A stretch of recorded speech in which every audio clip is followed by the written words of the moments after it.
নমস্কার বন্ধুরা, কেমন আছেন সবাই?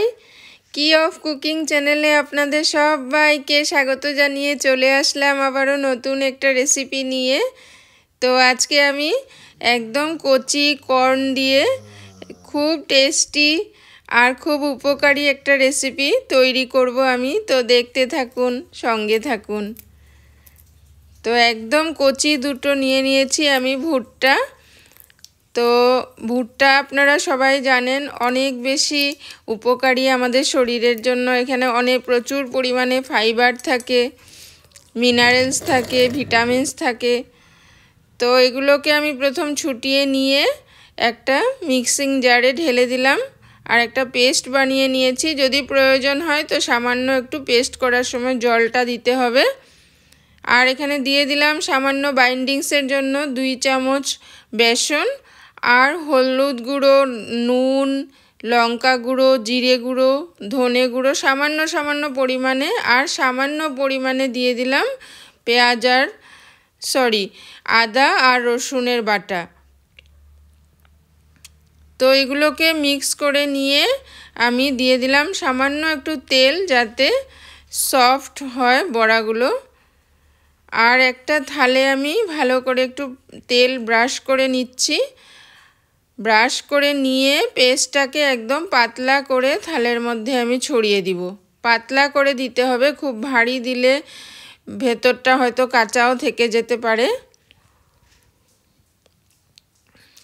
তো এইভাবে করে ছড়িয়ে দিয়ে একটা পাত্রে আমি কিছু গরম জল করে নিয়েছি, আর জলের মধ্যে একটা স্ট্যান্ড বা যে কোনো কিছু থালা জাতীয় কিছু বসিয়ে এইভাবে এটাকে ভাপে দিয়ে শক্ত করে নামিয়ে নিব আমি। তো এইভাবে দেখুন আমি ঢেকে দিচ্ছি, যাতে সুন্দরভাবে ভেতরে ভেপারটা তৈরি হয়। তো একটু মাঝে মাঝে খুলে একটু দেখে নিতে হবে। আমি দেখে নিয়েছি কয়েকবার। তো এখানে 15-20 মিনিট পর হয়ে গেছে, এটা চাক্কা হয়ে গেছে। আর ঠান্ডা হয়ে যাওয়ার পর আমি এগুলোকে পিস পিস করে নিচ্ছি। তো পিসগুলো ছোট বড় যেমন ইচ্ছা আপনারা করে নিতে পারেন। তো আমি এখানে ছোট ছোট করেই পিসগুলো করছি। তো সুন্দর করে মশলাগুলো ভেতরে ঢুকবে। দেখুন আলতো হাতে চাকু দিয়ে উঠালেই সুন্দর উঠে যাচ্ছে।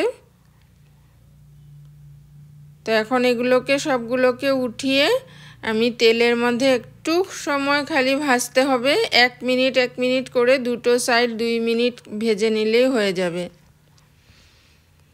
খুব কড়া ভাজতে হবে না। একটা সাইড 1 মিনিট আর উল্টা সাইডও 1 মিনিট করে আপনারা এগুলোকে নামিয়ে নেবেন। খুব টেস্টি হয় খেয়ে তো বোঝাই যায় না যে এটা ভুট্টা দিয়ে তৈরি করা।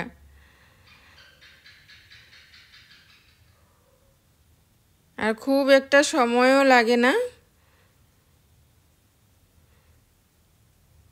তো এইভাবে করে আমি সবগুলো ভেজে নিচ্ছি। আর একটা পেস্ট আমি তৈরি করব, একটু টমেটো আর কালারটা যাতে সুন্দর হয় তার জন্য আমি সামান্য একটু বিট এক টুকরো দিয়ে দিলাম। আর এদিকে এলাচি, দারচিনি আর 2টো লং আমি একটু থেতো করে নিয়ে তেলের মধ্যে ফোড়ন দিয়ে দিলাম, আর সঙ্গে দিয়ে দিলাম 5 ফোড়ন। আর ভাজা হয়ে গেলে ফোড়নটা এখানে আমি 1 চামচ মতো জিরে গুঁড়ো দিলাম। ডাইরেক্ট তেলে দিলাম, 2-3 বার নাড়াচাড়া করেই আমি এটার মধ্যে একটু জল দিয়ে দিব। তারপর আমি হলুদ গুঁড়ো, লঙ্কা গুঁড়ো, ধনে গুঁড়ো সব কিছু দিয়ে দিব। তো জিরে গুঁড়োটা ডাইরেক্ট তেলের মধ্যে এখানে দিয়ে দিলাম। নুন আর মিষ্টির জন্য আমি সামান্য একটু গুড়ের টুকরা দিলাম। তো চিনির জায়গায় আমি গুড়টাকেই একটু প্রেফার করি, কারণ গুড়ের মধ্যে একটু উপকারিতা আছে। চিনি আমাদের শরীরের জন্য খুব একটা ভালো না। তো আমি বলছিলাম কি যে ডাইরেক্ট জিরে গুঁড়ো তেলের মধ্যে দিলে খুব সুন্দর একটা গন্ধ বের হয়। তো আগের মশলাগুলো ভাজা হয়ে যাওয়ার পর আমি বিট আর টমেটোর পেস্টটা দিয়ে একটু সময় নাড়াচাড়া করে দিয়ে দিলাম সামান্য একটু আদা পেস্ট। তো এখন এগুলোকে খুব ভালো করে একটু ভেজে নেব। ভেজে নিয়ে আমি এখানে গরম জল ইউজ করছি। তো গরম জলটাও আবার ফুটে গেলে ভালো করে তারপরে আমি এই বড়াগুলোকে দিয়ে দিলাম।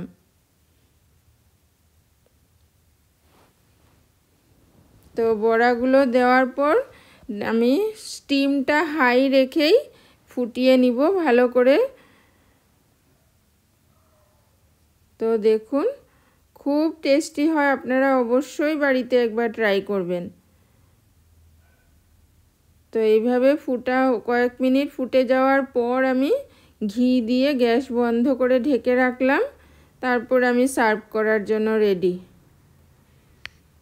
তো আমি আশা করব আপনারা অবশ্যই বাড়িতে একবার বানাবেন।